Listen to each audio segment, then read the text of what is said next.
Ema kugumana uburubatirwa amahanga geterine gakashara mugahenguza ngo buruburu bishatu hebyokwezi ku12 buri mwaka ensi yona hegumeje guziciro cy'abarema kandi kikatanduka mu mwaka gwa 1992 mu Uganda bakijaguriza mu district ya Kome aha mutuguru kugira ngo improved household income for the well-being of persons with disabilities kandi ho mu Kigegwa bakijaguriza mu camp y'Empunji ya Cyaka ya kabiri ahishemero heriye Mpunji area Sweswe Primary School. John Nyandera kansara w'abarema aha district ya Kigegwa ho birori umugeni mukuru ajumirira abazire abarukishereka abana barukuzarwa bino burema cyasire ku mwanda omurema mulembe kuno kwa NRM government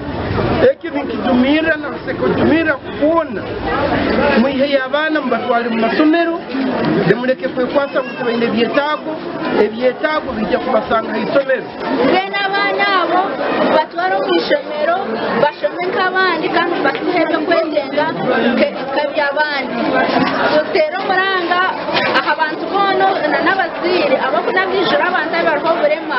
uwecho bacherekeraho abo kwishayona niyo no basakubo burema n'ingano zaromana ino burema ninga mukanyiwa wona nabasakubo burema. Lilian Kembabazi urukora n'ekitongole cya Humanity and Inclusion ekirukwera barema kandi ababire batebekana isomukorogu ahigira baremo kweyikirizamu dutero muranga abantu bino burema mbiri yabo nabo kweyikirizamu bakamanya ngo basakore by'abandi bakubasakora bakareka kuburizwa ninga kutekateka mu kuba kabasa abamwe no shanga baza mu kushabiriza kandi konka nabo batere kibatandikaho babasa kukikora abo kwanzureba abantu b'ibino burema mbiri yabo bakora ibintu kuri munonga baryo abantu ba lecturers. Let us advocate for policies and practices that promote the rights and well-being of persons with disabilities. Acha kwanza tutetelee sana kwa sababu ya watu wenye kuwa na ulemavu, which includes ensuring accessible infrastructure, providing tailored support services, and fostering a culture of inclusion and acceptance. Abarema butugambiraho nabo nibajyanga no harabe hariho bitongore biri kubahwera ngukonka na hati nibakira bo mu mbere zigumere itwe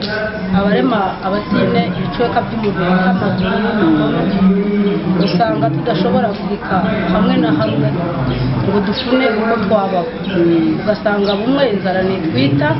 tuyo ntunabona hati nkenyeri ishoma kumva hari abandi mu byaro abatakushoma abazire babone babanaganaga bakuba hake bagamba buno muri matake tane cyakakoro mu future hati ninka government ishaba government eronda abantu abino burema bona ebateka hamwe ebahe education babase kusoma. Lilian Kembabazi nayongera agira ngo bonka ba Humanity and Inclusion bari no bakoro gwabo ho kwera barema na munongo mu camp z'Empunji. Ititanga Humanity and Inclusion omuntu inoburema ahaziri yabo tubayomba omungere tari yemwe nemwe okutangira hakireki tugambirira obugabe bwabo tugambirira okubareka kubashongora abantu bona kubareba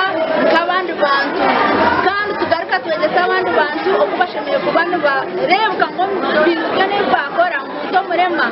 yasigara nyuma ekireki kikatebwaho okwimtsira kari abarema na munongo kutunga obugabe bwabo Gashakwa Edwin Akampa mu Kigegwa aha Sky TV agenshonga.